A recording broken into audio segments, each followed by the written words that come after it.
सलाम मसनून।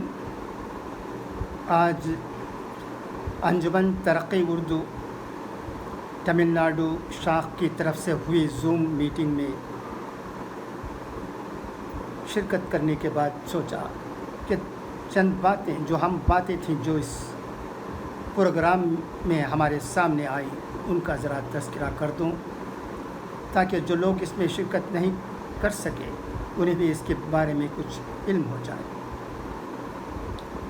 मैं सबसे पहले इस प्रोग्राम के मुंतज़िमीन, मुक़र्रिरीन और सामीईन को शुक्रिया अदा करता हूँ। ये प्रोग्राम बहुत कामयाब रहा, बहुत से लोगों ने इसमें शिरकत की। जहाँ तक मुझे याद है 180 से ज़्यादा लोग थे और इसमें नेशनल एजुकेशन पॉलिसी के सिलसिले में बहुत सी बातें सामने आई। दो ख़ास मुक़र्रिरीन ने इस पॉलिसी पर रोशनी डाली। सईदा खतीजा साहिबा का कहना था कि इस पॉलिसी में 80 से ज़्यादा चीज़ें काबिल क़बूल हैं, सिर्फ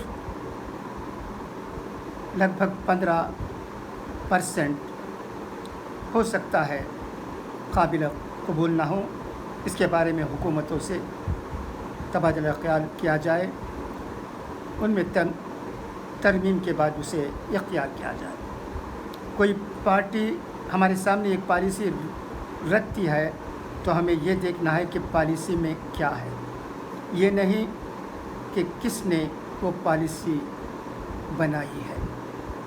कहने वाले जो भी हैं, हमें तो उसमें कई बातों पर ध्यान देने की ज़रूरत है। जहाँ तक तमिलनाडु का सवाल है, यहाँ तो 2 लैंग्वेज फार्मूला ही अमल में रहेगा। हुक्मरान पार्टी भी और मुखालिफ पार्टियों ने भी इस बात पर अटल हैं। उनका फ़ैसला लगभग आ चुका है, वो इसमें तब्दीली करने वाले नहीं हैं। यहाँ तो हिंदी के लिए किसी तरह से जगह नहीं होगी, ये कहा गया है। ऐसा ही पहले भी हुआ है, अब भी होगा। मगर सईदा खतीजा साहिबा के मुताबिक इस पॉलिसी में बहुत सी टेक्नोलॉजी और दूसरी बातें की गई हैं जो इंशाअल्लाह हमारे मुल्क के लोगों को फ़ायदा पहुंचाएगा। जहाँ तक उर्दू का सवाल है, ये एक बहुत ही पेचीदा मसला है। हम जैसे लोग ये समझते हैं कि उर्दू की तरक्की के लिए घर के अफराद और उर्दू बोलने वाले तबके को कोशिश करने की ज़रूरत है। इस प्रोग्राम में कई लोगों ने कहा कि उर्दू को ऑनलाइन पढ़ाना चाहिए। बिल्कुल सही। हमारे बच्चे ज़बानें सीखने के लिए तैयार हैं, बहुत ख्वाहिशमंद हैं। हम जैसे लोग जिन्हें कि बच्चों की साइकोलॉजी के बारे में कुछ नॉलेज है, ये समझते हैं कि बच्चों को आसानी से उर्दू पढ़ाया जा सकता है। अरबी तो पढ़ाते ही हैं ऑनलाइन में भी, और उसमें अगर हम उर्दू को भी शामिल कर लेंगे तो कामयाबी हमारे कदम चूमेगी और हमारे बच्चे न सिर्फ कुरान कलाम पढ़ने में बल्कि उर्दू सीखने में भी आगे आगे रहेंगे। जहाँ तक हमारे इलाक़ों का सवाल है, वानम्बाड़ी, आम्बूर, पेरनाबट, गुड़ियातम, तिरुपत्तूर, वेलूर वग़ैरह, यहाँ फ़िक्र की कोई बात नहीं है। बहुत से मदरसे हैं, बहुत से स्कूल्स हैं, बहुत से कॉलेजेस हैं जहाँ बहुत ही अच्छी तरह उर्दू पढ़ाने के लिए इंतज़ामात हुए हैं। बच्चे पढ़ते भी हैं और उर्दू ज़बान सीख लेते हैं। मगर मद्रास और कई जगहों पर मुसलमानों के स्कूल में भी उर्दू पढ़ाई नहीं जाती है, तो उनसे भी हम दरख्वास्त कर सकते हैं कि उर्दू के लिए कुछ इंतज़ाम कीजिए। ये मुमकिन है, मगर मैं समझता हूँ कि इन लोगों के पास जाने से पूछने से ज़्यादा ऑनलाइन में ये उर्दू पढ़ाने के लिए एक बहुत ही काबिल इंस्टीट्यूट की ज़रूरत है। ये इंस्टीट्यूट अगर कायम हो जाएगा तो ज़रूर उर्दू की तालीम आगे बढ़ेगी। हमारे बच्चे बचपन से उर्दू सीखने लगेंगे और माशाअल्लाह कामयाबी भी हासिल करेंगे। सिर्फ़ उर्दूदान तबका नहीं बल्कि तमिल बोलने वाले और दूसरे लोग भी जो उर्दू से दिलचस्पी रखते हैं वो ज़रूर उर्दू सीखेंगे। मैं ज़ोर देकर कहता हूँ और प्रोफेसर मोहम्मद सुहेल अहमद साहब और दूसरे अंजुमन से ताल्लुक़ रखने वाले तमाम लोगों से दरख्वास्त करता हूँ कि वो ऑनलाइन इंस्टीट्यूट उर्दू के लिए बनाने के बारे में सोचें, जल्द सोचें और इसके लिए एक कमेटी कायम करें ताकि काम जल्द से जल्द आगे बढ़ सके। सिर्फ मुशायरा चला देने से उर्दू की तरक्की हो नहीं सकती। लोग आते हैं मुशायरों में शिरकत करते हैं, रात का वक्त होता है, खा पी कर आ जाते हैं, बैठते हैं, पान खाकर कलाम सुनते हैं। ठीक है, वो भी एक ज़माना था, सुनते थे। अब तो ज़माना बदल गया है। अब सिर्फ मुशायरों के नहीं बल्कि उर्दू को किस तरह आगे बढ़ाएं, इसी पर हज़ार बार सोचने की ज़रूरत है, काम करने की ज़रूरत है। ये काम फिर मैं दोहराता हूँ ताकि सबके दिलो दिमाग में बस जाए, ऑनलाइन उर्दू इंस्टीट्यूट, इससे बहुत फ़ायदा हो सकता है। और उर्दू ज़बान जो है वो हमारे देश की ज़बान है। कितनी मीठी ज़बान, कैसी प्यारी ज़बान, मेरी उर्दू ज़बान फ़ख्रे हिंदुस्तान। ये हिंदुस्तान की फ़ख्र है। पार्लियामेंट में भी उर्दू अशार कोट करते हैं, यहाँ तक कि मरहुमा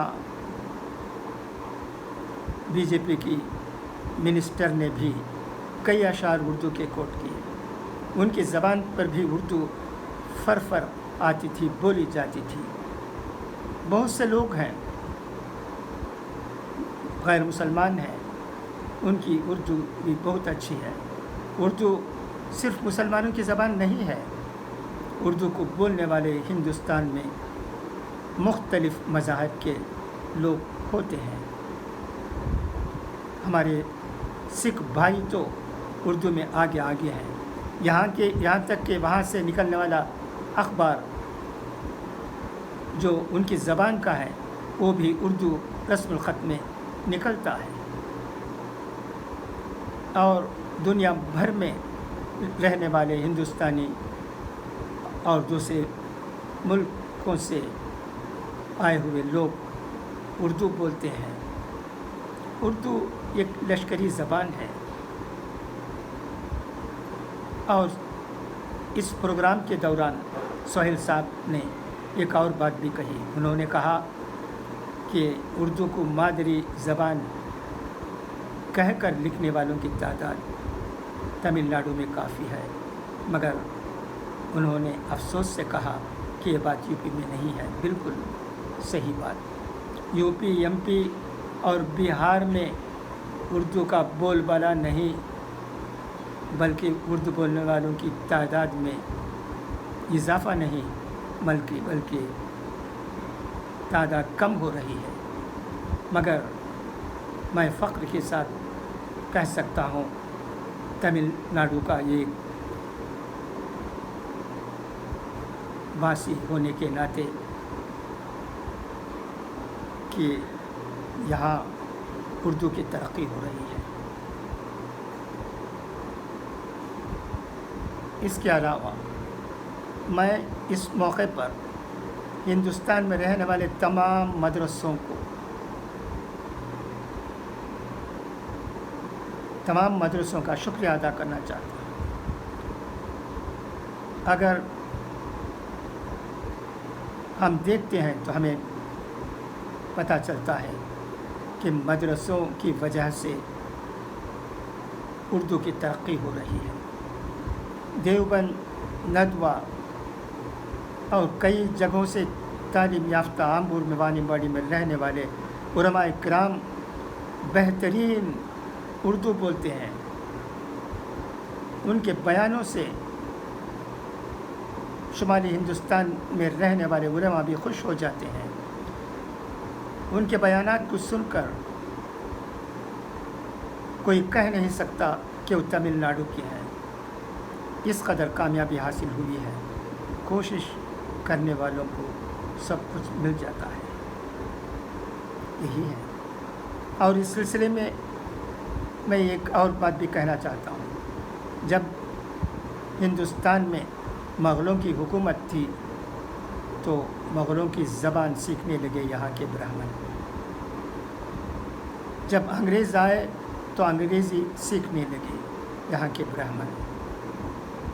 جب انگریز چلے گئے اور ہندوستانیوں کے ہاتھ میں حکمرانی آئی تو ہندی سیکھنے لگے یہاں کے برہمن۔ یہاں تک کہ تمل ناڈو میں رہنے والے برہمن بھی کئی اردو پریکشاؤں میں سفلتا پائے ہیں، ایم اے وغیرہ کی ڈگری حاصل کیے ہیں۔ پراتمک، مدھیمہ، راشٹر بھاشا، پرویشیکا، اشارت، پروین کے امتحانات میں کامیابی حاصل کیے ہیں۔ مدراس میں دکشن بھارت ہندی پرچار سبھا ہے۔ یہاں تعلیم حاصل کرنے والوں میں برہمنوں کی تعداد بہت زیادہ ہے، مسلمانوں اور نان برہمنوں سے کہیں زیادہ۔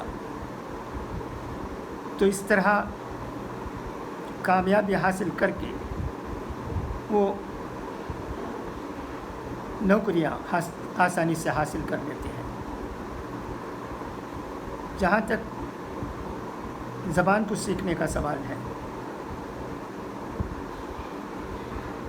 زبان کو سیکھنے کے خواہش مند بہت سے بچے ہوتے ہیں،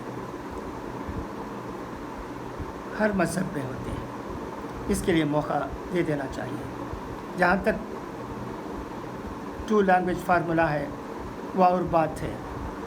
2 لینگویج فارمولہ یہاں اس لیے ٹھیک مانا جاتا ہے کیونکہ ہندی کے ذریعے کسی اور چیز کو یہاں امپورٹ کرنا نہیں چاہتے ہیں۔ یہ ایک سیاسی معاملہ بھی ہے اور کسی اور زبان اور کلچر اور سویلائزیشن کو دوسروں پر ٹھوسی جانے والی باتوں کا بھی سوال ہے۔ ٹھیک ہے، وہ جیسا بھی ہوگا، اس پر میں کچھ کہنا نہیں چاہتا۔ اور تمل ناڈو میں کی گورنمنٹ کی طرف سے جو پالیسی لینگویج کے سلسلے میں اختیار کی جائے گی، اس پالیسی کو ہم سب کو ماننا ہوگا، ماننے کی ضرورت بھی ہے۔ سب اس کی تائید بھی کر سکتے ہیں، مگر جہاں تک اردو کی ترقی کا سوال ہے، پھر آخر میں دہرانا چاہتا ہوں کہ اس کے لیے آن لائن میں اردو سکھانے کے لیے ایک انسٹیٹیوٹ قائم ہو۔ اس کے لیے اعلیٰ سطح کے ایک کمیٹی کو بنانے کی ضرورت ہے۔ یہ کام تمام کو ساتھ لے کر ہی ہو سکتا ہے۔ اس پر ہمیں چاہیے کہ غور کریں۔ انجمن ترقی اردو کے تمام لیڈروں سے بھی، اس سے تعلق رکھنے والوں سے بھی میری عاجزانہ درخواست یہ ہے کہ وہ میرے اس مشورے پر، یعنی اردو کے لیے ایک آن لائن انسٹیٹیوٹ قائم کرنے کے ایشو پر سوچیں اور اسے جلد از جلد قائم کرنے کی کوشش کریں۔ بس اجازت چاہتا ہوں۔ خدا حافظ، فی امان اللہ۔